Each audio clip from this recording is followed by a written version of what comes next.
ल आज हामी नेपाल सरकारको स्वास्थ्य तथा जनसङ्ख्या मन्त्रालयको वेबसाइटमा के रहेछ अलिक गहिरेर हेरौँ न। हुन्छ। यो त महत्त्वपूर्ण विषय हो। हो नि, हामीलाई श्रोताले पठाउनु भएको यो सामग्री हेर्दा यहाँ त नागरिक सेवादेखि लिएर मतलब नीति नियमका कुराहरू पनि धेरै जानकारी रहेछ। एकदम।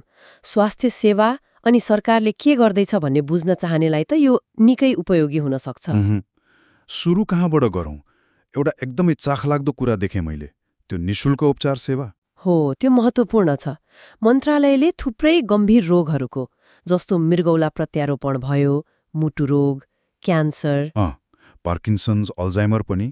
हो, पार्किन्सन्स, अल्जाइमर अनि spinal injury, head injury, sickle cell anaemia, जलन जस्ता समस्याहरूको पनि निशुल्क उपचारको व्यवस्था गरेको देखिन्छ। यो त ठुलै सूची रहेछ।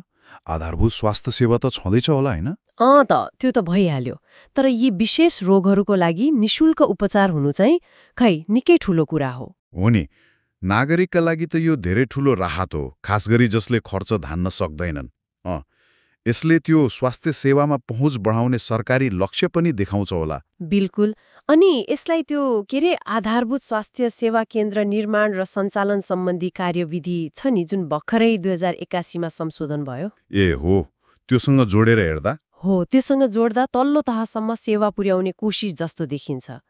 तर अब वास्तवमा कार्यान्वयन कस्तो हुन्छ त्यो चाहिँ हेर्न बाँकी छ। त्यो त हो, कार्यान्वयन पक्ष सधैँ महत्त्वपूर्ण हुन्छ। अनि वेबसाइटमा अरू हालसालका अपडेटहरू पनि होलान् नि? छन् नि। जस्तै मन्त्रीज्यूको 100 दिने कार्य प्रगति, त्यसको विवरण राखेको देखिन्छ।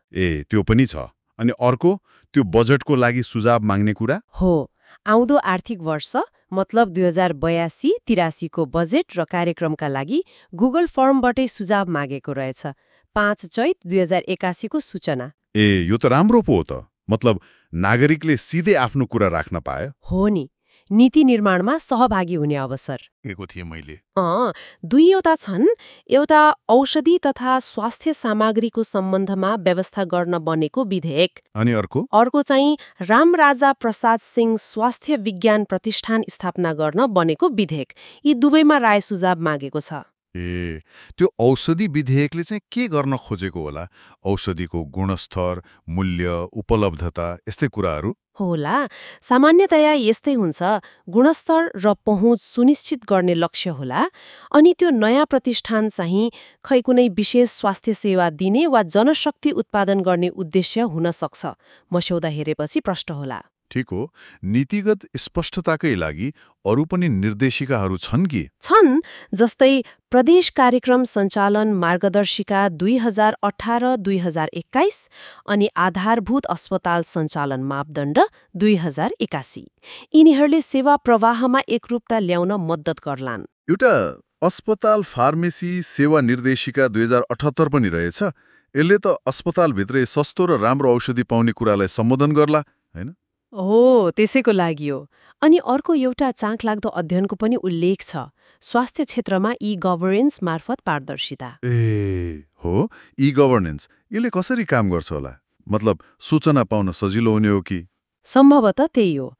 प्रक्रिया पारदर्शी बनाउने, तथ्याङ्क व्यवस्थापन गर्ने, सेवा छिटो दिने अनि स्रोतको चुहावट पनि रोक्न सक्छ कि? तथ्याङ्कको कुरा गर्दा महत्त्वपूर्ण रिपोर्टहरू पनि होला नि वेबसाइटमा? छन् नि। जस्तो नेपाल हेल्थ फेसिलिटी सर्वे 2021। यसले स्वास्थ्य संस्थाहरूको अवस्था, त्यहाँ कति डाक्टर नर्स छन्, कस्ता उपकरण छन् भन्ने देखाउँछ। राम्रो। यसले त नीति र वास्तविक अवस्था बीचको ग्याप देखाउला नि। हो नि। अनि अर्को नेपाल मटर्नल मोर्टालिटी रिपोर्ट 2021 पनि छ, मातृ मृत्युदरको अवस्था बुझ्न। अनि जलवायु परिवर्तनको असरबारे त्यो पनि छ, भल्नरेबिलिटी एन्ड एडाप्टेसन असेसमेन्ट भन्ने रिपोर्ट।